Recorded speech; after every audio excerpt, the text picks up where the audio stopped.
안녕하세요. 사연 읽어주는 남녀입니다. 여러분, 치과 검진과 치과 치료 제때 받고 계신가요? 치과 치료는 빠를수록 좋다고 하는데 저는 어쩐지 자꾸 미루게 되네요. 제가 왜 치과 이야기를 하느냐고요? 오늘의 주인공이 바로 이 치과 의사 선생님이기 때문입니다. 그림 속의 치과 의사 선생님과 입을 벌리고 있는 이 환자는 단순한 의사와 환자 사이는 아닙니다. 둘 사이에 어떤 긴밀한 관계가 있는지 궁금하시죠? 그럼 오늘의 이야기 시작하겠습니다. 다음 환자 들어오세요. 보무도 당당하게 들어오는 저 사람은 제 동서랍니다. 친한 사이는 아니었지만 고등학교도 같이 나왔고 지금은 가족이란 이름으로 묶인 사이죠. 무워, 어디 보자. 아직 아래쪽 사람 내는 괜찮긴 한데. 그런데 아무래도 오늘 사랑니 2개 마저 뽑아야 할 것 같다. 아이고 형님 왜 그러세요? 오늘 스케일링만 하신다면서요? 진짜 그럴 것이지. 알았어. 오늘 사랑니는 안 뽑을게. 그렇지만 하는 거 봐서 맘에 안 든다 싶으면 당장 뽑을 거야. 내 말 알겠지? 네 형님. 칼 들었다고 진짜. 하하, 네 눈엔 이게 칼로 보여? 이건 스케일링 도구인걸. 동서랑 주고받는 대화치곤 너무 허물없어 보인다 그러실지도요. 이 친구가 저랑 동서인 건 맞지만 구조는 고교 동창이기도 하거든요. 그래서 이렇게 반말과 존댓말이 오가는 거랍니다. 그렇다고 저희가 예전부터 친한 친구 사이는 아니었어요. 동서랑 이렇게 흉어물이 없어진 건 사실 그리 오래되진 않았어요. 그전엔 오히려 아웅다웅하는 그런 사이였거든요. 따지고 보면 오해에서 비롯된 거긴 하지만 아무튼 그랬어요. 그러다 저한테 된통 혼나고 나서야 그나마 형님 대접을 해주고 있답니다. 살다 보면 생각지도 않은 오해나 착각으로 사람 사이가 벌어지는 경우가 종종 있죠. 저희가 그랬어요. 자칫했으면 평생 그 오해를 안고 살며 서로 헐뜯고 살았을 수도 있었죠. 다행히 문제가 잘 풀렸고 지금은 친구이자 동서로 재미지게 살고 있어요. 저희 얘기 한번 들어보시겠어요? 안녕하세요. 저는 충청도 모 도시에서 치과를 운영하고 있는 30대 여성입니다. 의사 면허를 따고 바로 고향으로 내려와 치과를 열었어요. 대도시에 자리 잡은 제 대학 동기들에 비하면 벌이도 별로지만 전 지금 생활에 아주 만족하고 있죠. 남들이 보기엔 치과 의사라면 사회성 유진이나 된다고 생각하겠지만 사실 사는 건 다 거기서 거기거든요. 그간 연봉 조금 더 많다고 행복한 건 아니니까요. 뭐 사람들은 그렇게 생각 안 하는 모양이지만 전 그래요. 제가 이 생활에 만족하는 건 아무래도 가족 감정이 두터워서가 아닐까 해요. 아무리 돈을 잘 벌고 사회적으로 지위를 얻어도 정작 가정이 편안하지 않다면 그게 다 무슨 소용이겠어요. 그런 의미에서 본다면 저만큼 행복한 사람도 드물겠죠. 저를 아껴주고 사랑해주는 남편과 깨물어주고 싶을 만큼 귀여운 아들도 있고요. 며느리 말이라면 오냐오냐 해주시는 시부모님, 그리고 매일 잘 듣는 서방님과 동서도 있거든요. 그러니 하루하루 사는 게 완전 만족스럽답니다. 처음부터 그런 건 아니었어요. 믿기 힘드시겠지만 한때는 제가 꽤나 미움받는 며느리였거든요. 그렇다고 제가 치과 의사랍시고 유세를 부리거나 한 것도 아니고 며느리 노릇을 제대로 못한 것도 아니었어요. 단지 오해가 쌓이고 거기서 비롯된 갈등 때문에 그랬던 거죠. 그걸 다 설명하자면 먼저 저희 집안 이야기부터 해야겠네요. 지금은 제 시어머니가 되신 김옥희 여사는 제 이모란 친구 되세요. 뭐 친구라고 해도 그렇게 죽고 못 사는 그런 사이는 아니었지만 말입니다. 그래도 같은 고장에서 함께 컸고 때때로 얼굴 보고 사는 그런 사이긴 했습니다. 저희 시어머니가 미용실을 하시거든요. 지금은 그만두셨지만 한때는 동네 사랑방 같은 그런 곳이었어요. 이모도 당연히 시어머니의 미용실을 다니는 손님 중 하나셨고요. 제가 시어머니한테 미운털이 박힌 건 바로 이모 때문이랍니다. 지은이랑 성규 결혼할 거라면서 언니가 그러더라. 안 그래도 인사 다녀갔어. 내가 참하더라. 당연하지. 걔가 어릴 때부터 좀 유명했니? 공부도 매번 전교 1등이지. 그 어렵다는 지대에 들어가서 의사까지 된 애 아니니? 그런 애가 왜? 너 말이 좀 이상하다. 우리 성규가 어때서? 성규도 좋은 대학 나와서 대기업 다니는 1등 신화감인데. 알지. 그래도 치과 의사 선생님이랑은 다르지. 우리 언니한테 들어온 손자리가 어땠는지 알면 너 기절할걸. 국회의원 손주도 있었고 병원장 아들도 있었는데 뭐 지가 좋다네 어쩌겠냐만. 갈수록 그럼 그런 곳에 보내지 그랬니? 왜 열을 내? 그냥 그렇다고. 넌 네 딸 일도 아닌데 굳이 그런 이야기 하는 이유가 뭐니? 성교 장가 차이 가서 부럽나 보지. 근데 머리 풀다 안 되니? 이런 식으로 이모가 시어머니를 긁었나 보더라고요. 나중에 시어머니가 말씀해 주시지 않았다면 전 새까맣게 물었을 거예요. 이모도 참 주책이죠. 이모가 좀 그렇긴 해요. 쓸데없이 오지랖이 넓어서 안 해도 될 이야기를 종종 하시거든요. 그나마 한 번에 그쳤으면 될 텐데 그 이후로도 종종 이런 이야기를 하신 거죠. 심지어는 의사 면허를 맡으려면 열쇠 3개가 기본이니 하는 말까지 하셨대요. 그러니 시어머니가 처음부터 저를 굽게 안 봐주신 거죠. 사실 억울해요. 전 그럴 생각도 없었고 저희 엄마가 그런 말을 하신 적도 없거든요. 모두가 이모 생각이었는데 시어머니는 안 그렇게 생각하셨나 봐요. 난 솔직히 그게 안 써둔 생각인 줄 알았어. 당신이 직접 말하기는 뭐야 아니야. 나니 승옥이 통해서 그렇게 이야기하는 줄 알았지. 내가 하도 어이가 없어서 진짜 이 결혼 안 시킬까도 생각했어. 아니에요. 전 그런 생각 단 한 번도 한 적 없어요. 저희과 동기 애들이 그런 제안을 안 받는 건 아니지만 전 그게 이상했어요. 결혼은 사랑하는 사람이랑 하는 거지 조건 보고 하는 거 아니잖아요.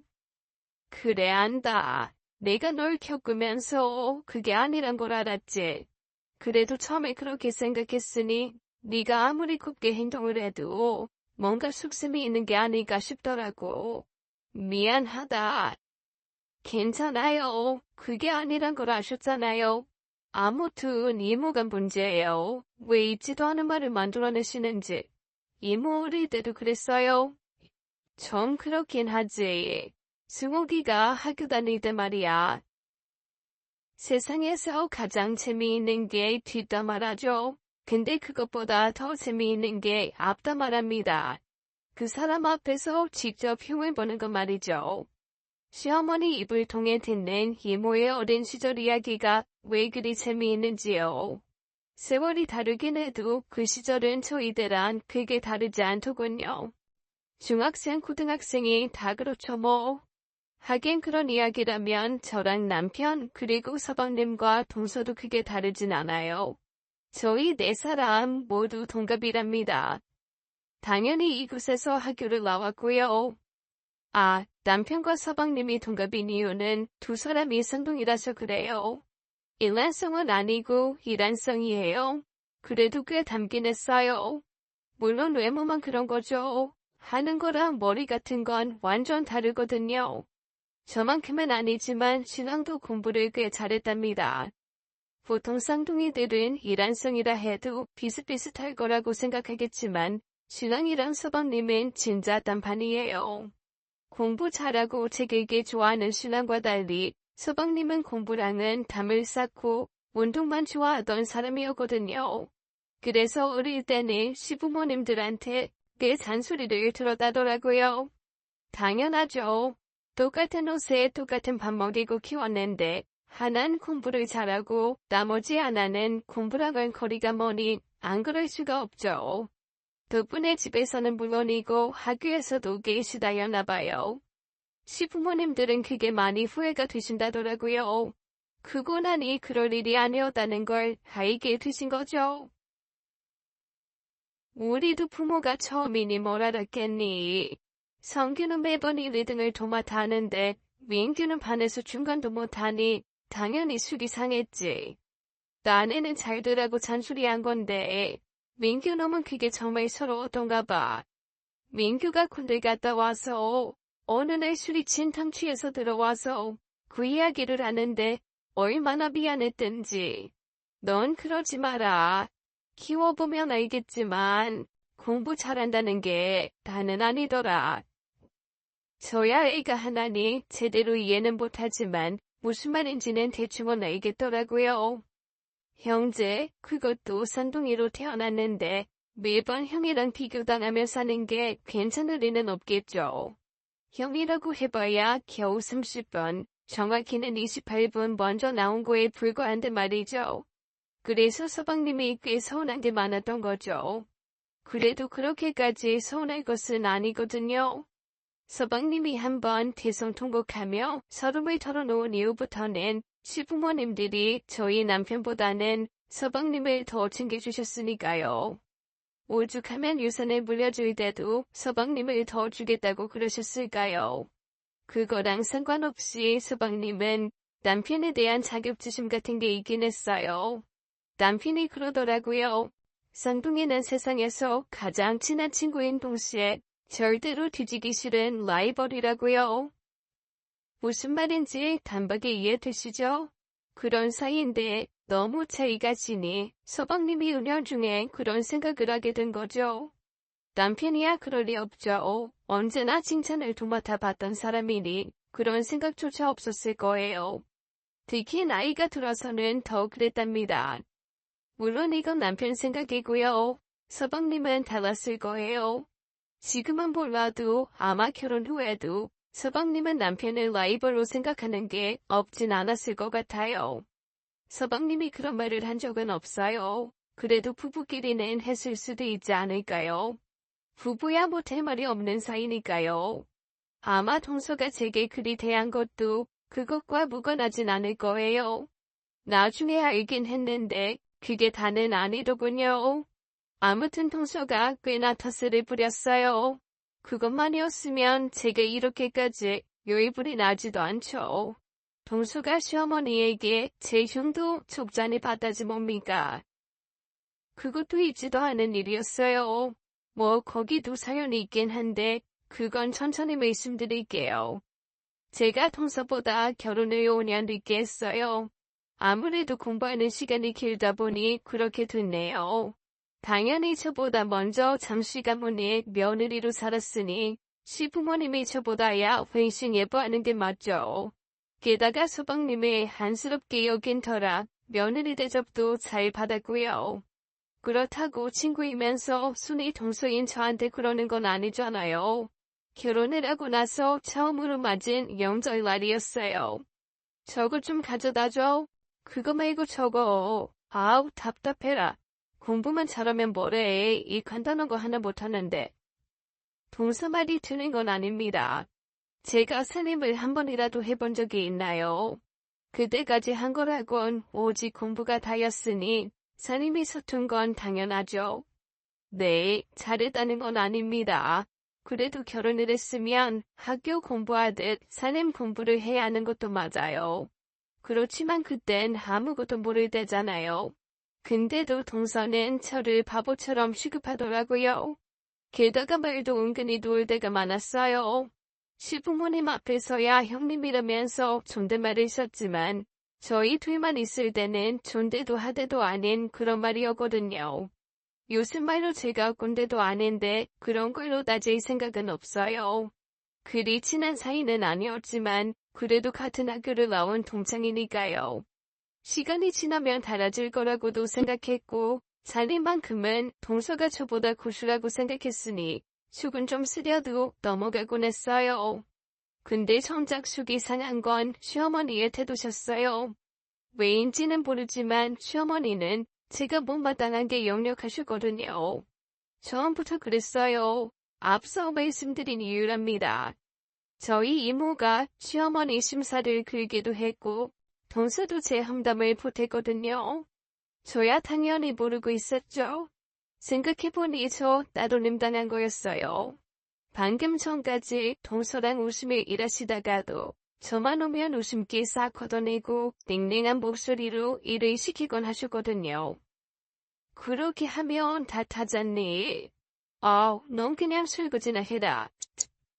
대놓고 혀를 차시는 시어머니를 보는 일은 정말 힘든 거였습니다.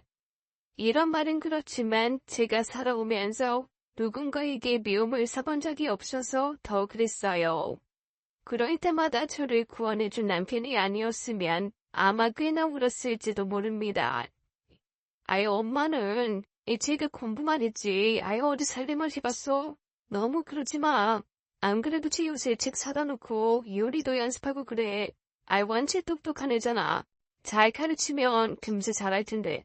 이런 날 설거지는 남자들이 하는 거지. 야, 자민규, 너 당장 나와. 남자라고 TV만 보고 있지 말고 방도 좀 치우고 설거지도 좀 하고 그래. 그런 식이었어요. 근데 그게 더 시어머니 화를 부추긴다는 건 미처 몰랐네요. 말씀드렸다시피 남편은 이 집의 자랑이었고 말 잘 듣는 장남이었으니까요. 그런 아들이 자기 편을 안 들고 와이프 편을 드는 모습을 보이니 더 약이 올랐나 봐요. 신혼이라서 그러기도 했겠지만 남편이 저를 많이 사랑해서 더 그랬어요. 사실 남편이랑 결혼하게 될 줄은 몰랐는데 말이죠. 남편이랑은 중학교 동창이랍니다. 고등학교는 다르고요. 그러다 대학을 가면서 같은 도시에 살다 보니 만남이 잦아졌죠. 그 시절 이야기를 다 하면 한도 없을 테니 그건 넘어갈게요. 아무튼 전 장씨 집안에 굴러온 돌 같은 신세였어요. 참 받아들이기 힘들더군요. 제 딴에는 진짜 열심히 한다고 하는데 좀처럼 사용화가 되진 못했거든요. 그래서 동서와 시어머니가 살갑게 이야기를 하는 모습들이 너무 부러웠어요. 냉정하게 생각해보면 그게 더 맞는 거긴 해요. 5년이란 시간을 며느리와 시어머니로 살아왔으니 공감대도 많을 거고요. 또 동서가 시댁에 잘하기도 했어요. 때로 너무 아부처럼 여겨질 정도로요. 저 같으면 오글거려서 못하겠다 싶은 일도 동서는 아무렇지 않게 잘했거든요. 그래서 이거예요. 다음에 우리 죽으면 이 집은 민규한테 줄 거다. 왜요? 그래도 성규씨가 장남인데. 제가 유산 욕심이 나서 그런 건 아닙니다. 딴에는 웃자고 한 얘기였어요. 소도시 치과 원장이 벌이가 적다고는 해도 일반적인 회사원들보다는 훨씬 낫거든요. 게다가 저 이 친정도 그리 나쁜 형편도 아니고요. 거기에 비하면 시댁 유산이란 게 큰 의미를 가질 수준도 아니었으니까요. 얘가 벌써부터 이러네. 이러다 우리 죽으면 진짜 형제끼리 머리 잡고 싸우겠다. 이래서 사람 잘 들여야 하는 건데. 진짜 청색을 하고 말씀하시더라고요. 도대체 어떻게 해야 할지를 모르겠지 뭐예요. 제가 평생 머리 나쁘단 소리를 들어본 적이 없는데 그때만큼은 머릿속이 텅 비는 느낌이었어요. 어머니, 그런 뜻이 아니라. 됐다. 아무튼 난 말했다. 이 집은 작은 놈 거라고. 웃자고 한 소리가 이렇게까지 타박을 받을 일이 될 줄 누가 알았겠습니까? 그날 집에 와서 남편 붙잡고 얼마나 신세한탄 일한지 모릅니다. 나 진짜 재밌으라고 한 소린데 어머니 집 서방님 주면 좋지. 우리야 그거 아니어도 사는데 지장은 없으니까. 근데 어머니가 너무 화를 내면서 말씀하시는 거야. 네가 당황해서 말을 못했어. 어머니 진짜 나 미워하시는 거 맞지? 에이 그럴 리가. 네가 미움 받을 짓을 한 데 있기나 해. 엄마는 민규가 낙해서 그럴 거야. 생각해봐. 나로 대기업 다니고 큰 며느리는 지가 있었잖아. 근데 민규는 공장 다니고 재수씨도 작은 회사 경리니 벌이가 좋지 않을 거고. 게다가 민규는 유년이 되잖아. 그 보리외까지 키우는 거 보니 마음이 안 좋아서 그런 소리 하신 거겠지. 너무 마음에 담아두지 마. 남편의 말이 일리가 있다고는 생각하지만 그게 위로가 되지 못했답니다. 시어머니가 단지 그걸로 화를 내신 게 아니란 걸 알거든요. 정확한 이유는 모르지만 시어머니는 제가 많이 마음에 안 드시는 게 분명히 있으니까요. 그러니 제가 무슨 짓을 해도 밉게만 보이는 거죠. 그나마 제가 며느리 대접을 받을 때가 있다면 그건 바로 직외를 찾으실 때였어요. 시어머니가 미용실을 하셨거든요. 지방 수도시 미용실이란 데가 머리를 하는 곳이기도 하지만 그 못지않게 일종의 지역 커뮤니티 노릇을 하는 곳이기도 해요. 동네 사랑방이라고 생각하시면 되고요. 시어머니 핸드폰에 저장된 전화번호가 저보다 서너 배 더 많은 이유랍니다. 제가 그렇게 못마땅하신 분이 그래도 손님들한테는 며느리 자랑을 하셨나 보더라고요. 그래서 이거예요. 저희 병원을 찾으신 손님 중 몇몇이 시어머니 이름을 대신 거예요. 그럼 간호사 선생님이 저한테 그 사실을 미리 귀띔해 주시거든요. 그럼 더 꼼꼼히 봐드리게 돼요. 안 그럴 수가 없잖아요. 시어머니 소개로 왔다는데 한 번이라도 더 들여다볼 수밖에요. 그런 날이면 전화를 하세요. 조 여사가 고맙다고 전해달라더구나. 젊은 처자가 실력도 좋고 상냥하다면서 나보고 며느리 잘 들였다고 얼마나 부러워하는지. 딱 거기까지였어요. 그게 아니라면 제가 며느리가 맞나 싶게 홀다하셨거든요. 근데 나중에는 그것조차도 성에 못 차시지 뭡니까? 너 시어미를 무시하는 거냐? 네? 무슨 말씀이세요? 제가 어머니를 무시하다뇨? 그게 아니면 아예 대놓고나 엿먹으라는 거냐? 내가 미리 말까지 했잖니. 내일 가시는 분 잘 봐달라고. 그분이 내 먼 고모벌 되시는 분이라 특별히 신경 써달라고 그랬는데 그런 분한테 덤태기를 씌우는 게 말이 돼? 그거였군요. 덤태기라뇨. 전 진짜 엄청 신경 썼거든요. 시어머니가 말씀하신 그분이 어금니가 많이 안 좋으셨어요. 의사 따라 다를 순 있겠지만 발치를 고려해야 할 정도였어요. 직외를 찾으시는 분 중 상당수가 참다 오시는 분이 많으세요. 두어 달만 빨리 왔어도 쉽게 치료할 수 있는 질환들을 키우시는 사례랍니다. 아마 이 사연 들으시는 분들 중에서도 이런 경험 가지신 분들이 많을 거예요. 그분도 그랬어요. 이미 신경 깊숙한 곳까지 균들이 침범을 해서 치료하기가 엄청 힘들었거든요. 그래도 이를 빼는 건 싫으시대요. 아마 돈 때문일 거예요. 이를 뽑으면 임플란트 시술을 해야 하는데 요즘 많이 싸졌다고는 해도 개당 100만 원은 생각하셔야 하거든요. 시간도 많이 걸리고요. 그래서 발치 대신 신경치료를 하고 일을 쉬우는 쪽으로 권해드렸어요. 지하 크라운이라고 하는 거 말입니다. 저희 간호사가 들어와서 본을 댈 거예요.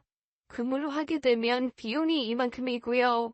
원하시는 대로 자연 치아색으로 하시려면 부들기가 있는데요. 그건 자연스럽긴 한데 오래 유지하시기가 힘들어요. 딱딱한 거 쉽다 깨지기도 하거든요. 그래서 근무를 하시길 권해요. 제가 설마 시어머니가 소개해준 분에게 돈을 뜯어내려고 그랬겠어요. 흔히 도자기라고 부르는 세라믹이 가격이 더 싸긴 해요. 재질에 따라 금리보다 비싼 경우도 있긴 하지만 일반적으로는 그렇거든요. 환자분이 그걸 원하셨어요. 당연히 그냥 해드릴 수 있죠. 근데 길게 생각하면 그게 비효율적이거든요. 우리나라 사람들이 딱딱한 음식도 자주 먹어서 자칫하다가 안 깨질 우려도 높거든요. 그럼 다시 시술을 받아야 하는데 그때도 비용이 청구되니까요. 그래서 가장 안정적이고 유지도 쉬운 금리를 추천해드린 거였어요. 재단에는 더 신경 쓴 거였는데 그분이 뭐라고 하신 건가 봐요. 어머니, 금리가 따지면 더 싼 거예요. 오래 쓸 수도 있어서 더 주기도 하고요. 됐다. 내가 얼마나 창피를 당했는데. 나 믿고 갔다가 바가지 썼다고 얼마나 화를 내시든지. 네가 그러면 내가 뭐가 되니? 아무리 설명을 해드려도 듣질 않으시더라고요. 그때 분명히 알았어요. 시어머니가 저를 미워하신다는 걸요. 그러니 더 답답하죠. 이유라도 알면 대처라도 할 텐데 그걸 알 수가 없잖아요. 남편은 아니라고 하지만 전 당하는 입장이니 확실히 느끼거든요. 집안의 가장 큰 어르신이라 할 시어머니가 대놓고 저를 홀대하니 동서까지도 그러더라고요. 그래도 처음에는 제가 위동서라는 이유로 은근히 싫은 티를 내더니 시간이 갈수록 대놓고 행동하지 뭡니까. 지금 잘난 체 하는 거 맞지? 오늘 분명히 아버님 생신이라고 일찍 오라고 그랬잖아. 근데 음식 준비 다 하고 나니 오는 건 무슨 심보야? 왜? 자기는 그야 몸이라서 이런 건 못하겠어? 이런 거 나 같은 하녀들이 하는 짓이라서 그래? 그게 무슨 말이야. 일찍 오려고 그랬는데 마지막 환자분이 일이 있어서 늦게 오셨어. 그리고 치료도 생각보다 까다로워서 시간이 더 걸렸고. 나 진짜 이런 말은 안 하려고 했는데 아무리 우리가 친구라지만 내가 윗사람이잖아. 지금 동서하는 걸 보면 내가 한참 아랫사람인 것처럼 하고 있는 거 알아? 우리 선은 지키자. 선? 윗사람? 아이고 내가 깜빡했네.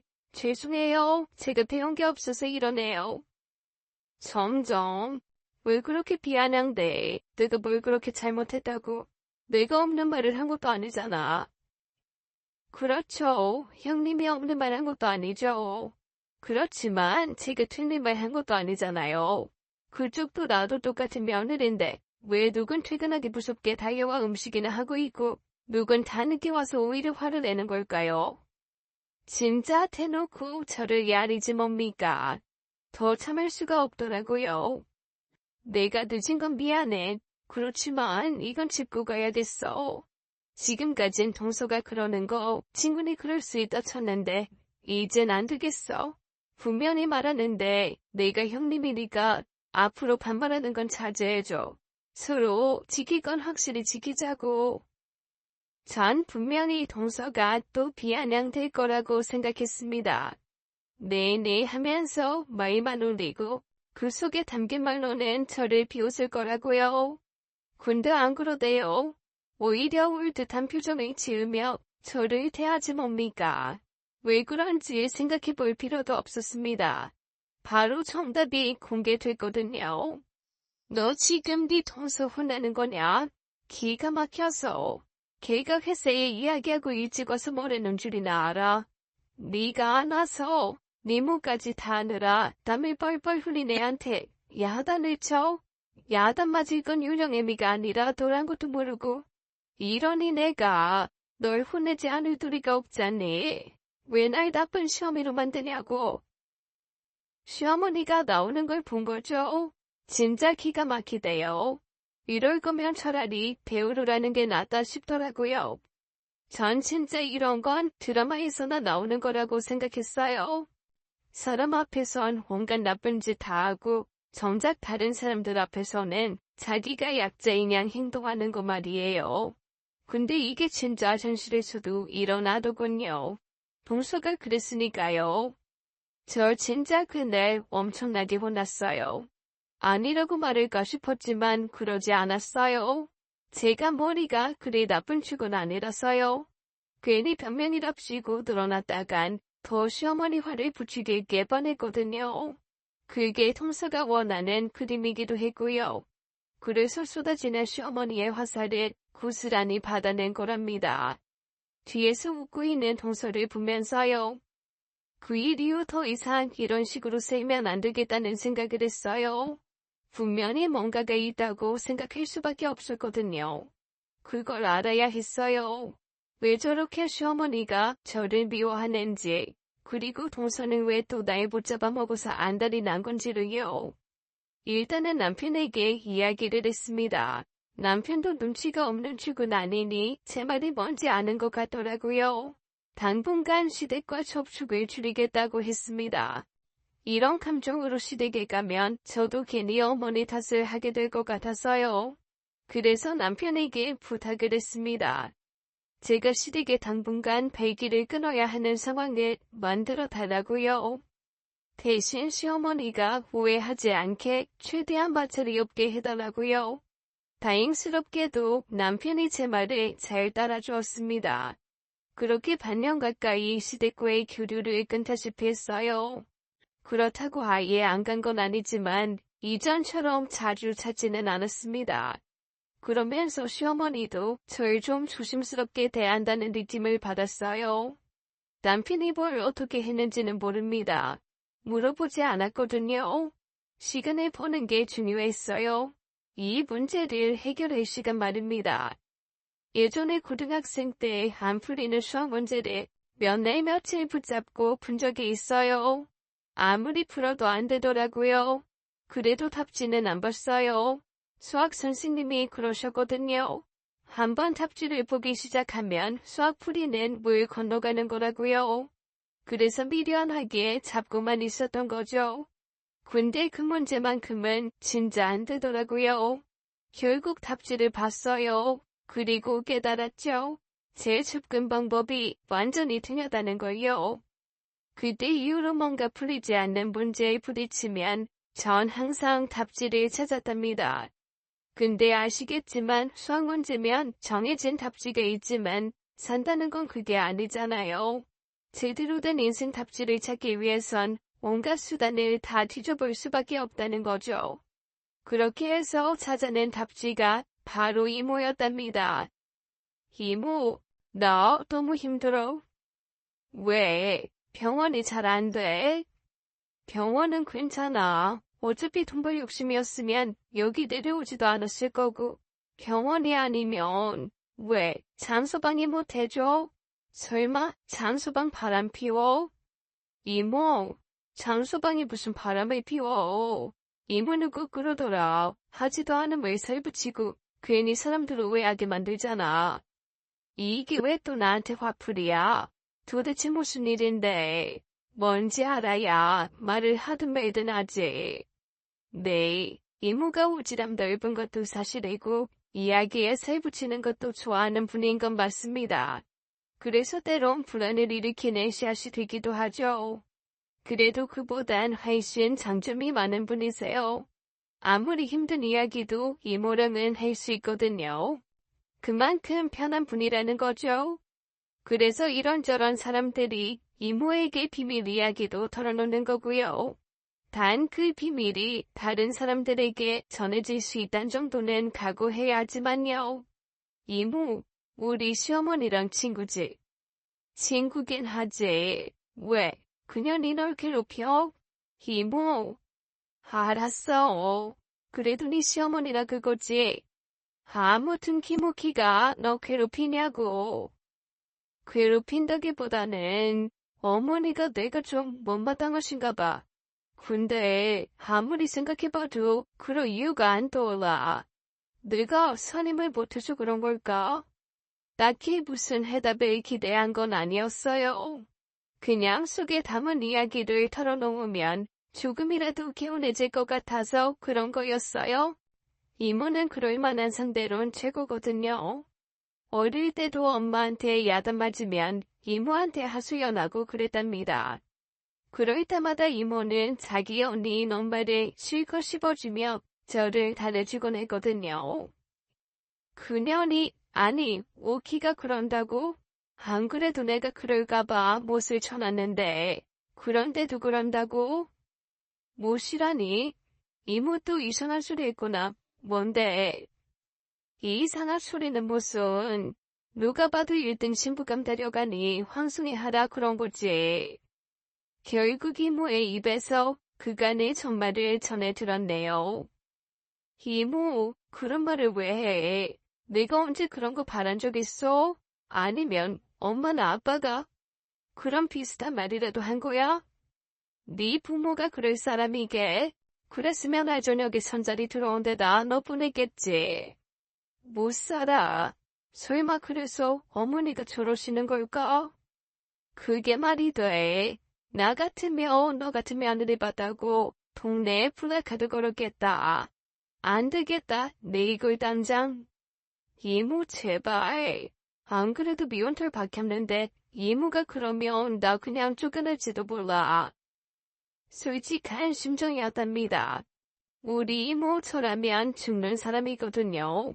제가 엄마한테 야단 맞을 때마다 그럴 거면 자기한테 날 달았던 사람인데요.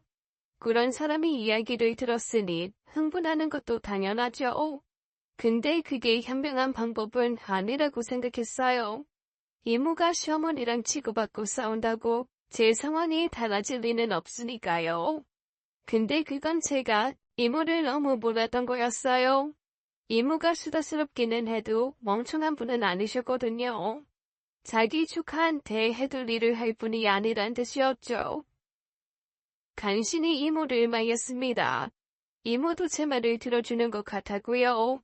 근데 그건 그냥 저를 속이기 위해 하는 말이더라고요. 그 다음 날이었어요. 막 일을 끝내고 퇴근을 하려던 때였습니다. 너 일 끝났지? 장소방한테 일 있다 그러고 이모한테 좀 와라. 여기가 병원 근처에 있는 술집이었어요.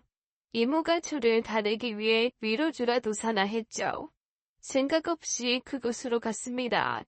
지훈아, 여기. 이모가 부르는 곳으로 고개를 돌렸던 저는 깜짝 놀라고 말했습니다. 그 자리에 시어머니가 계셨거든요. 순간 아찔했어요. 그렇게 말렸는데 기필코 사고를 치신 거란 뜻이니까요. 이미 얼굴이 붉게 물든 채 계시는 시어머니를 보자 눈앞이 캄캄했습니다. 당장 뛰쳐나가고 싶었어요. 그게 아니라면 이모 말을 귀담아 듣지 말라고 하소연이라도 해야겠죠. 앉아. 오늘도 일하느라 고생했다. 한 잔 받아. 이모가 건네는 술잔을 받을 엄두가 안 났습니다. 어머니, 죄송해요. 이모한테 한 말은 얘가 왜 이래? 이상한 소리 한 거 아니야. 그랬으면 이 인간이 일이 얌전할까? 이모 말대로였습니다. 시어머니는 화가 난 게 아니었거든요. 술을 드셔서 그런 거였어요.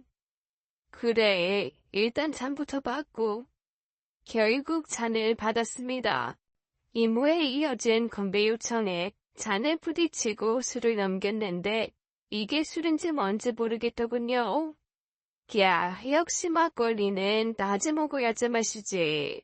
뭐해, 잠 비었으면 따라야지. 오랜만에 조카가 따라주는 술 한 잔 받자. 나 주고 네 시어머니도 따라줘. 도대체 무슨 상황인 걸까요? 물어보고 싶은 것들이 많았는데 이 상황에서 입을 열 수가 없더라고요. 역시 해결사는 이모였습니다. 뭐해, 내가 잘못했다고 싹싹 빌었잖아. 우리가 한지 40년이다. 아직도 내 말을 굳이 그대로 믿는 놈이 바보지. 그 나이도 들어 그리 순진해서? 그럼 그 말을 안 믿어? 나는 귀가 없어? 의사 사위 본다고 열쇠 3개 준 사람들이 없는 것도 아니고 내가 얼마나 조마조마했는데 다 너 때문이잖아. 맞다 맞아. 내가 죽여야 맞다. 그래도 지은이는 아냐. 너 내 언니랑 형구랑 봤잖아. 그 사람들이 어디 그럴 사람들이긴 해. 알지. 그래도 세상 돌아가는 이치가 있으니 그렇게 생각할 수도 있지. 아이고 순진한 거. 도대체 나이를 어디로 먹었대니. 두 분이 하는 얘기를 듣고 있자니 입이 간질거려 견딜 수가 없었습니다. 그래도 끼어들긴 뭐하대요. 나 잠시 요 앞에 가서 뭐 좀 사올게. 둘이 이야기하고 있어. 이모가 갑자기 자리를 일어서지 뭐예요. 안 그래도 가시방석인데 이모마저 없으면 어쩌라는 건지. 일어서는 이모 옷자락을 살포시 잡았지만 이모가 괜찮다는 듯이 뿌리치더군요. 그리고는 눈을 찡긋하더니 나갔답니다. 이모가 사라지자 주변 소음들만 어색하게 저희를 감쌌어요. 미안하다. 내가 승욱이 말대로 나이를 헛먹었다. 안 그래야지 하다가도 널 보면 그 일이 떠올라서. 무슨 말씀이세요? 어머니가 왜 미안하다고 그러세요? 미안한 거 맞지? 말도 안 되는 이야기를 마음에 담아두고 생억지를 부렸으니. 성규가 지난번에 그러더라. 네가 우울증이래. 그것도 정도가 심하다고. 병원 상담을 따라갔는데 그게 시댁에서 받은 스트레스 때문이라며. 처음엔 이게 일하기 싫어서 어깨를 부리나 했는데 성규가 거짓말을 할 놈은 아닌 거라니 걱정이 되더구나. 그래서 내가 그동안 너한테 한 짓을 되짚어봤어. 참 못난 짓을 했더구나. 너는 정말 노력했는데 그걸로 일일이 꼬투리를 잡았으니. 아니에요. 저 괜찮아요. 어이가 없대요. 제가 우울증이라고 그랬대요. 그래서 시어머니가 제가 자주 안 오고 해도 넘어가신 거였대요. 게다가 저희 봐도 예전처럼 구박 안 하신 이유도 그거였고요. 이 와중에도 웃음이 나지 뭡니까? 기껏 생각해낸 게 우울증이라니요. 그래도 휴가는 그만이었네요. 그래, 약은 잘 먹고 있니? 네, 이제 많이 좋아졌어요. 걱정 끼쳐드려서 죄송해요. 아니다. 다 나 때문에 생긴 병인데 미안하다. 승욱이한테 말 들었다. 그 이야기 지가 지어낸 이야기라고. 내 살면서 평생 처음 승욱이 사과 받아봤다. 글쎄 승욱이가 있지. 이모가 시어머니한테 무릎을 꿇었답니다. 자기가 없는 소리에서 우리 둘 이상하게 만들었다고 용서해 달랬대요. 언제나 콸콸한 이모가 그러니 시어머니가 엄청 돌아주겠죠. 근데 그러면서도 이모가 절 얼마나 예뻐하는지를 느끼셨답니다. 그런 아이를 자기엔 근거도 없이 구박했으니 속으로는 엄청 질려하셨다네요. 난 솔직히 그게 안 써둔 생각인 줄 알았어. 당신이 직접 말하기는 모양이 안 나니 승욱이 통해서 그렇게 이야기하는 줄 알았지. 내가 하도 어이가 없어서 진짜 이 결혼 안 시킬까도 생각했어. 아니에요. 전 그런 생각 단 한 번도 한 적 없어요. 저희과 동기 애들이 그런 제안을 안 받는 건 아니지만 전 그게 이상했어요. 결혼을 사랑하는 사람이랑 하는 거지 죽음 보고 하는 거 아니잖아요. 그래 안다.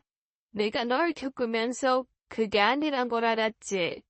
그래도 처음에 그렇게 생각했으니까 네가 아무리 굽게 행동을 해도 뭔가 속셈이 있는 게 아닐까 싶더라고. 미안하다. 괜찮아요. 그게 아니란 걸 아셨잖아요. 아무튼 이모가 문제예요. 왜 있지도 않은 말을 만들어내시는지. 이모 어릴 때도 그랬어요? 좀 그렇긴 하지. 승욱이가 학교 다닐 때 말이야. 시어머니가 미안하다는 마음을 표현하시는 게 고맙기도 하고 한편으로는 불편하기도 했어요. 그래서 얼른 주제를 바꿔버렸죠. 이모 이야기로요. 그때부터 어색함이 확 가시대요. 한참 이야기를 하는데 이모가 들어오지 뭐예요. 우리 두 사람 표정을 보고는 저희가 회의했다는 걸 눈치채시곤 자리에 앉으셨어요. 그러더니 저희 이야기를 듣곤 기겁을 하시지 뭡니까? 넌 그 이야기를 얘한테 하면 어떡해? 내가 언제 교생 선생님 집 앞에 가서 밤을 샜다고 그래? 밤은 안 샜어. 당연히 통금 전에 집에 갔어. 뭐 그것 때문에 엄마한테 오지게 맞았지만 후후. 그날 정말 재미있는 이야기를 많이 들었어요. 이모랑 시어머니 학창시절 이야기들이요. 그렇게 웃다 마시다 하니 어느새 시어머니에 대한 서운함이 쓸려 내려가더군요. 이런 철이 속도 없다고 그러실지도 모르겠습니다. 2년 가까이 구박당한 게 얼만데 그걸 고작 몇 시간 만에 풀어내느냐고 그러실 수도 있어요. 맞습니다. 근데 저한테는 그게 중요한 게 아니었거든요. 전 시어머니가 더 이상 저에 대해 오해를 하지 않고 있는 그대로의 저를 받아주실 수 있게 된 것만으로도 충분했으니까요. 결국 우리 세 사람은 만취하고 말았어요. 나중에 저희를 데리러 온 남편이 이 모습을 보고 되게 놀라더라고요. 그래도 분위기가 좋으니 안심은 했을 겁니다. 그날 이후 시어머니는 그간 저에 대해 보태주신 걸 만회하기라도 하듯 잘해주셨어요. 당연히 첫 옷이 나서 그에 화답했고요. 이런 게 제가 그리던 결혼 생활이었거든요. 그래도 문제가 아주 없어진 건 아니죠. 동서는 여전히 저라면 치를 떨었으니까요. 사실 무시해도 될 일이긴 합니다. 자주 보는 것도 아니고 동서가 그런다고 제가 힘들 것도 아니니까요. 근데 제 성격이 그렇지 못한 게 문제죠. 전 누군가와 불편하게 지내는 걸 못 참거든요. 시어머니 일을 겪으며 느낀 것도 있고요. 어쩌면 동서에게도 시어머니 같은 일이 있을 수도 있다고 생각했어요. 또다시 정답 찾기에 나섰답니다. 근데 이번엔 정답 찾기가 쉽지 않더군요. 아무리 생각해봐도 동서가 저를 미워할 만한 이유를 모르겠더라고요. 일단 제가 동서랑 부딪힐 만한 일도 없었고 그럴 시간도 없었으니까요. 학창 시절에 저는 공부만 하던 아이였습니다. 누구랑 시비 붙고 그럴 시간도 아까웠던 사람이 저예요. 그러니 동서랑 크게 지낼 시간도 없었고 따로 만나 뭘 해본 적도 없어요. 그냥 불편하게 지낼 수밖에 없나 생각할 그때였습니다. 병원에 미정이가 찾아왔어요. 숨치 때문에 온 거였죠. 저희 병원에 동창들이 심심찮게 오거든요. 이래서 학연이 중요한 거죠. 제 국익이 되어주니까요. 아무튼 그렇게 치료를 마치고 미정이랑 저녁을 먹기로 했어요. 학교 다닐 때는 그렇게 친하지 않은 애였지만 막상 나이 들어서 보니 또 다른 우정이 싹 트지 뭡니까? 너 진짜 학교 다닐 때 밥맛이었던 거 알지? 매일 공부만 한답시고 쉬는 시간에도 책만 보고 있었으니까. 내가 그랬니? 하긴 그땐 일본에 아까웠지. 의대 가려면 그럴 수밖에 없었어. 그래서 치과 의사 됐으니 장하긴 하다. 뭐 사실 우리랑 너랑은 다른 세상 사람이긴 했으니 자기 신경도 안 쓴 게 맞는 말이지. 그래도 오지은이랑은 잘 놀았지. 오지은? 나랑 이름 같은 걔 말이지. 걔는 잘 사나? 잘 살지 않을까? 학교 때 말썽 부리던 애들이 사회 나가면 잘 산다잖아. 그런 거 보면 신기해. 한 오지은은 공부만 하던 스님이고 또 다른 오지은은 생나라리 양아치고. 우리가 그랬어. 오지은을 한데 뭉쳐서 둘로 나눠야 한다고. 그럼 우리 같은 정상적인 학생이 될 거라고. 그럴 수도 있겠다. 근데 걔가 그렇게 나발이었어? 난 잘 모르니까. 날라리기만 하게 애들도 많이 괴롭혔지.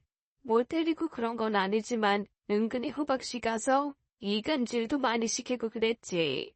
아 맞다. 유리도 당했을걸. 네 동서 말이야. 이것도 신기해. 어떻게 유리가 네 동서가 되니? 사람니 참 신기해. 무슨 소리야? 유리가 당하더니? 넌 모르겠다. 지훈이가 너 말고 큰 오지엔. 암튼 지훈이가 이상한 소문 내서 한동안 유리가 꽤 힘들어했어. 뭐였더라? 아마 근처 남고 애들이랑 양다리 걸친다고 그런 얘기였는데 유리가 누가 그런 헛소문 퍼뜨려냐면서 난리였는데 애들은 그게 진짜인 줄 알고 유리 욕 엄청 했거든. 그런 일이 있었어? 너야 공부 말고는 아무 관심이 없었으니 알 리가 없지. 아무튼 그것 때문에 유리가 왕따 비슷한 걸 당하기도 했어. 유리가 그 소문 내내 잡으면 가만 안 둔다 그랬는데 그걸 누가 알아. 소문의 근원지를 무슨 수로 찾아? 너도 지금 알잖아. 그럼 유리도 알지 않았을까? 그럴래나? 나도 한지 얼마 안 됐어. 몇 년 전에 동문회 갔다가 누가 그런 말 했던 것 같은데 그 소문 낸 게 지훈이라고. 누가 그랬지? 암튼 그래서 알아. 혹시 또 유리랑 사이 괜찮아? 그럼 괜찮지. 안 괜찮을 이유가 어딨어. 그럼 다행이고, 혹시 유리가 그 소문 듣고 오지은 비화일 수도 있잖아. 헤헤. 그렇게 그날 대화는 끝났습니다. 위종의 말대로 전 참 재미없는 학창시절을 보냈었네요. 그럴 수밖에 없었어요. 그때의 전 모든 길은 다 의대로 통한다고 믿고 살던 시절이었으니까요. 그러니 주변 일 따위야 아무래도 좋았던 거죠. 무엇보다 그 일들 모두가 저와 아무 상관없는 일이니 더 그랬을 테고요. 근데 아니 제 동서는 그게 아니었나 봅니다. 동서가 저를 미워한 이유가 그거였거든요. 제가 한 일도 아닌데 왜 그랬을까요? 그런 게 오해란 거겠죠. 시어머니가 그랬던 것처럼요. 시어머니와 화해 후 시댁가는 발걸음이 한층 가벼워졌답니다. 이젠 저라면 죽는 신용을 하시는 분을 뵙는 일이니 왜 안 그럴까요? 그날도 그랬습니다. 한참 시어머니랑 수다를 떨고 있는데 방에 있는 윤영이가 조용하대요. 아, 윤영이는 서방님 아이랍니다. 두 사람 다 직장을 다니니 시어머니가 낮엔 봐주셨거든요. 얼마 전까지 어린이집에 보냈는데 거기가 문을 닫는 통에 당분간 봐주시기로 했대요. 슬그머니 문을 열었답니다. 윤영이가 인형놀이를 하는 모양이대요. 원래 전 애들의 여자아이들이라면 누구나 하는 놀이죠. 혼자서 1인 사역은 더군이들 하죠. 제가 몰래 보고 있으니 시어머니도 따라오시더군요. 동서가 아무리 얄미워도 조카인 윤영이는 귀엽기만 했어요. 그런데 윤영이가 하는 놀이를 귀 기울여 듣다 깜짝 놀랐습니다. 저도 시어머니도 동시에 그랬을 정도였죠. 선생님, 저 배가 아파요. 좀 봐주세요. 그래요, 어디 봅시다. 여기 맞아요. 배가 아픈데 왜 입을 벌려요? 선생님 의사 맞아요? 의사 맞죠? 제가 치과 의사입니다. 네, 치과 의사요? 치과 의사는 다 돌발이라던데. 우리 엄마가 그랬어요. 치과 의사랍시고 깝치는 돌팔이년이 있다고. 선생님도 그런 거 아니죠? 하하하. 내용이야 아이들이면 누구나 다 아는 병원놀이였지만 중간에 윤영이가 내뱉은 말이 너무 놀라웠어요. 이제 5살밖에 안 된 애가 돌팔이년이라니요. 게다가 그 상대는 누가 봐도 저인 걸 알겠더라고요. 아마 동서가 집에서 그런 식으로 얘기를 했나 보더라고요. 원래 애들은 부모가 한 말을 따라하며 어휘력을 늘리는 법이잖아요. 제가 놀라 주춤하자 시어머니 표정이 안 좋아지시더군요. 지금 윤영이가 한 말이 너 보고 하는 말이지? 아니에요, 아닐 거예요. 그냥 TV 같은 데서 들은 말 따라 하는 거겠죠. 그럴 필요 없다. 윤영애미가 한 말이 맞을 게다. 아무래도 내 단단히 혼 좀 내야겠다. 미안하다. 내가 그런 걸 보고도 몰라라 한 탓이야. 그래도 할 말은 해야지. 시어머니가 나서면 동서 행동도 달라지겠죠. 그러나 그게 제대로 된 방법일까요? 앞에선 그러고 뒤에선 오히려 저에 대한 불만을 더 쌓이게 뻔한데요. 그건 아니라고 생각했습니다. 그냥 넘어가려 했던 제 생각이 짧았다 싶어졌어요. 좋은 쪽이든 나쁜 쪽이든 일단 결론을 지어야 한다고 생각했습니다. 그리고 그건 제가 할 일이고요. 어머니, 부탁이 있어요. 동서는 제가 만나볼게요. 어머니는 그냥 모른 채 해주세요. 어머니가 나서시면 동서도 불편할 거고요. 이건 며느리들끼리 해결해야 할 문제인 것 같아요. 결국 그러시겠다는 약속을 받았습니다. 더 이상 회피할 수 없었어요. 동서, 우리 이야기 좀 해. 무슨 이야기? 우리가 할 이야기가 뭐 있어? 그럼 계속 이대로 지낼까? 서로 볼 때마다 불편하게? 넌 불편했어. 난 아닌데. 아, 그렇구나. 이상하네. 원래 딸이 너무 발벗고 자도 맞은 놈은 못 자야 하는 거 아닌가? 그럼 넌 안 불편해야 하는 거 아닌가? 무슨 말이야? 내가 널 때리기라도 했어? 그럴 리가 없지. 온 학교가 다 아는 모범생 우지은이 나 같은 걸 때릴 시간이 어딨어? 아니, 그 전에 네가 날 알기라도 했어? 아니구나, 알긴 했구나. 그러니 이상한 소문을 낸 걸 테니. 무슨 말이야? 소문은 뭐고 이상한 건 뭐야? 나 지금 네가 무슨 말 하는지 모르겠어. 당연하지. 넌 장난으로 한 거니까 맞게 해줬겠지.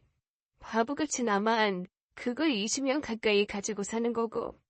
김유리, 불려 말하지 말고 알아듣게 말해. 내가 뭘 어쨌다고. 진짜 기억 안 나나 보네. 그럼 기억나게 해줄게. 너 내가 땡땡 남고 애들이랑 양다리 굴친다고 그랬다며? 내가 그것 때문에 얼마나 힘들게 살았는지 알아? 모르겠지. 알면 이 집안을 시집오지 않았겠지. 네가 조금이라도 염치가 있다면 동서의 말을 듣자 얼마 전 미정이가 해준 말이 생각이 나더군요. 나랑 아무 관계없는 일이라 흘려들었던 그 이야기 말입니다. 네, 분명히 우지은이 소문에 낸 일이었죠. 문제는 그 우지은이 제가 아니란 거고요. 도대체 동서는 왜 그 일이 제가 벌인 일이라고 생각하는 걸까요? 설마 그것 때문이었어? 이제 기억나나 보네. 왜? 그냥 재미로 한 거라고 말하려고? 당연히 그랬겠지. 근데 그거 알아? 넌 재미로 한 거지만 난 그것 때문에 졸업할 때까지 왕따처럼 지냈어. 혼자서 밥 먹고 혼자 집에 가고. 내가 진짜 몇 번을 죽으려고 했는지 알아? 모르겠지. 너야 재미로 한 거니까. 진짜 말도 안 되는 오해를 하고 있었네요. 바로 잡아줘야 했습니다. 당장 동서 눈에 맺힌 눈물을 봐서라도 그래야 했어요. 김유리, 내 말 잘 들어. 그 소문 우지은이 낸 거야. 그래 우지은, 바로 너. 야, 이 바보야. 우리 학교에 우지은이 나쁜 애언니. 그게 무슨 말이야? 아, 맞다. 그 날라리 우지은? 설마? 그래, 그 설마야. 그 소문 큰 우지은이 낸 거야. 거짓말하지 마. 내가 분명히. 왜? 분명히 나래? 범생이 우지은이 소문냈다고 그러디? 아니, 그런 건 아니고 그냥 우지은이 그랬다고. 그래, 우지은이 그랬어. 나 말고 날라리 우지은, 큰 우지은. 나 궁금하다. 왜 그 소문을 내가 냈다고 생각했는지. 너도 알겠지만 나 학교 다닐 때 하루 종일 책상에 머리 박고 있었어. 너랑은 다르지만 나도 혼자서 밥 먹었고 혼자서 집에 갔어. 친구도 없었지. 이야기할 상대도 없었고. 그럴 시간엔 공부를 해야 했으니까. 근데 그런 내가 누구한테 이야기를 해. 네가 생각해도 그럴 것 같지 않아? 동서가 쉽게 입을 못 열대요. 제 말이 훨씬 설득력이 있었으니 당연히 그렇겠죠.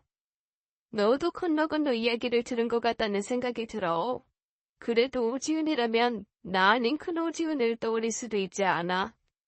왜 지금까지 그게 나라고 생각한 거야? 한참 후 동서가 입을 열더군요. 오지은이라고 하면 누구나 널 생각하는 게 당연한 거 아냐?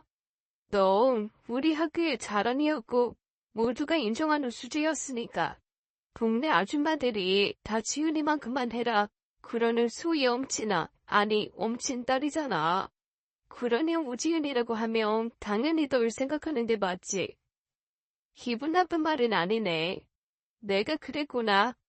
그렇다면 더 큰 우지은을 떠올렸어야 하는 거 아닌가? 네 말대로 엄친딸 우지은이 왜 그런 소문을 내겠냐고. 원래 똑똑한 것들은 그러잖아. 뒤로 후박씩 하고 앞에서 얌전한 척하고. 암튼 좋아. 하나만 묻자. 내가 그 소문을 냈기 때문에 날 그렇게 미워한 거야?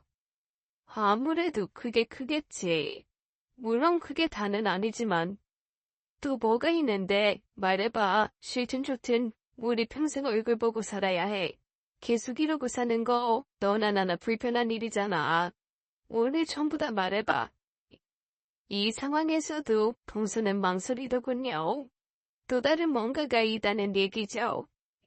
네가 말하면 나도 말할게. 그러니? 그래, 이렇게 된 거 더 숨겨서 뭐하니? 네가 부러웠어. 누구에게나 예쁨 받고 공부도 잘하고 이젠 의사까지 됐잖아. 평생 부족한 거 없이 살았을 거잖아. 그러니 이런 거 하나쯤은 널 괴롭힐 일이 있어야 한다고 생각했어. 그래서 그랬어. 그랬다고? 근데 유리야, 네 생각처럼 나 마냥 그렇게 좋았던 것만은 아니야. 아니다. 그런 이야기가 뭐 그리 중요할까? 뭔데? 해봐. 너도 이야기한다며. 나만 다 이야기하는 거 불공평하잖아. 그랬네. 나도 이야기한다고 했으니 해야지.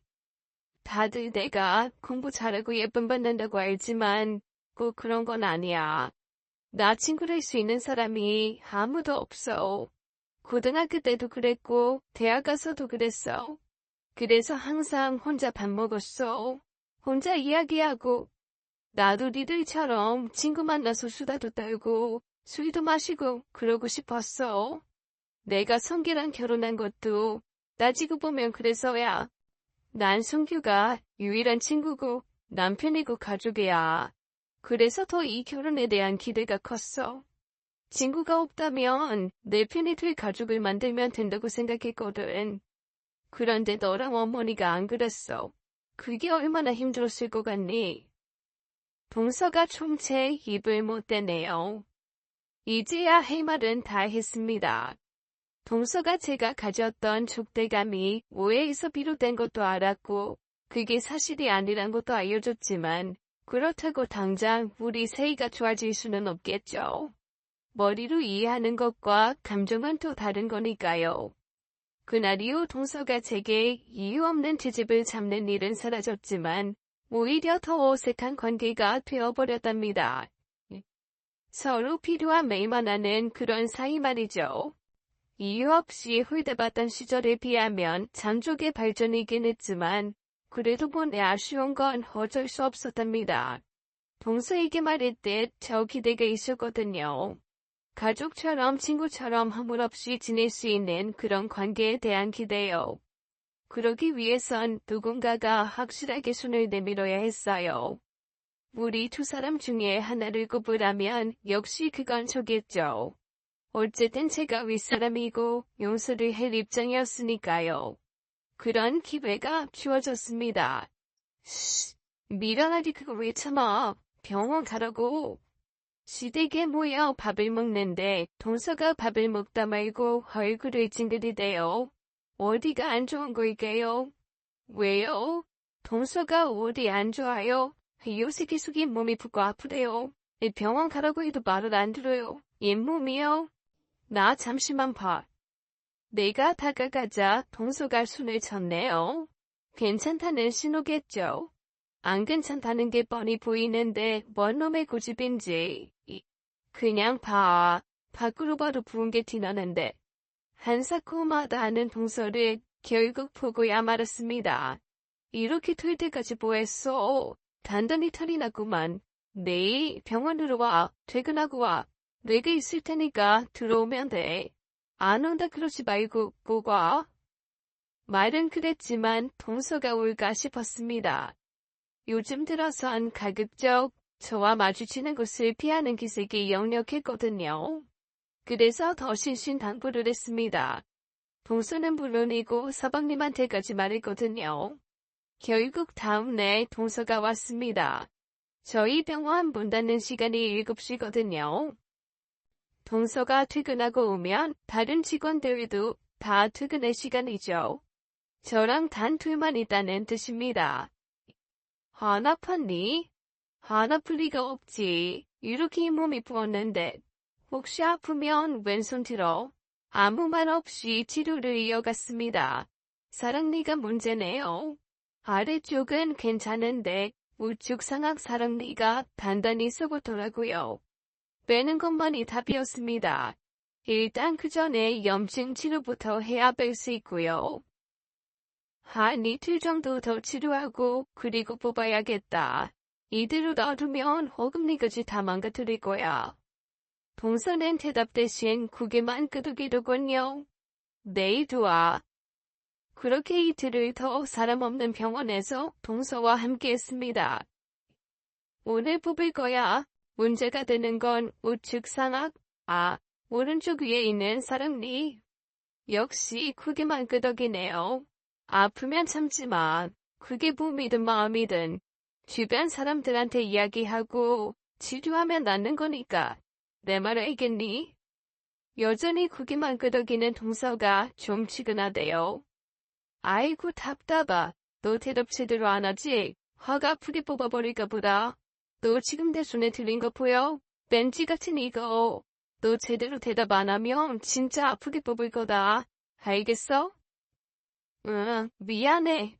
미안. 뭐가? 그간 너한테 못나게 군 거. 지난번에 이야기 듣고 사과해야 한다고 생각했는데 입이 잘 안 떨어졌어. 하자 했는데 잘 안 되더라. 미안. 빨리도 말한다. 아무래도 괘씸해서 안 되겠다. 너 각오 단단히. 그간 미웠던 마음 다 담아서 생리까지 다 뽑을 테니까. 생리를 뽑는다고? 아무래도 안 되겠어. 너 그간 잘못한 거 반성하라는 의미니까 억울해도 참아. 시은아, 생리를 뽑으면 어떡해. 농담이지? 농담? 내가 농담을 왜 해? 그리고 뭐 지은아, 네가 아직 상황 파악이 안 되지? 동서가 무슨 말인지 의아해하더니 곧 이해를 하대요. 형님, 진짜 생리 뽑을 건 아니죠? 잘못했어요. 그러니까 제발. 비로소 웃음이 나대요. 결국 그날 사랑니 하나와 또 다른 생리 하나를 뽑았답니다. 아시겠지만 매복 정도가 심한 사랑니 뽑는 건 거의 전쟁이거든요. 일반 치아처럼 쑥 하고 뽑는 게 아니라 진짜 벤지로 몇 조각으로 박살을 내뽑기 때문입니다. 마취를 했어도 눈물개나 뽑아야 하는 일이에요. 한 보름 동안 동서가 고생을 했습니다. 진짜 얼마나 무서웠는지 몰라요. 형님이 진짜 생리를 뽑더라고요. 야, 말은 똑바로 해라. 그게 무슨 생리야, 사람리지. 왼쪽 것도 어차피 탈이 날 모양이었다고. 놔둬봐야 문제만 생길 거라 미리 뽑아줬더니 말도 안 되는 유언비어를 퍼뜨리긴 하고. 그러다 손님들 안 오면 네가 책임질래? 잘했어. 다음에 또 말 안 들으면 진짜로 생리를 뽑아버리려무나. 안 그래도 그러려고요. 이번에야 처음이니 봐준 거예요. 앞으로 말 안 들으면 진짜 생리 확 다 뽑아버리려고요. 그러니까 말 잘 들어. 거짓말 아니니까. 네, 형님. 제가 형님 말에 절대 충성할게요. 하하. 그렇게 저희 두 사람은 그간의 앙금을 풀어낼 수 있었습니다. 그 이후 누구보다 친한 동서이자 친구가 되었어요. 물론 아직도 가끔 다툴 때면 형님이란 호칭 대신 제 이름을 부르며 투닥대기도 하지만요. 이런 게 사람 사는 거 아닐까요? 오늘의 이야기 참 훈훈하네요. 우애에서 비롯되어 어긋난 인간관계를 지혜롭고 현명하게 바로잡은 사연자분 정말 잘하셨네요. 여러분도 혹시 누군가와 사이가 멀어졌다면 그 사람과의 사이에서 오해는 없었는지 다시 한번 생각해보세요. 저도 그렇게 해보려고요. 오늘도 사연자분 덕에 제 삶을 되돌아보게 되네요. 감사합니다. 그럼 저희는 다음 사연으로 돌아올게요. 안녕.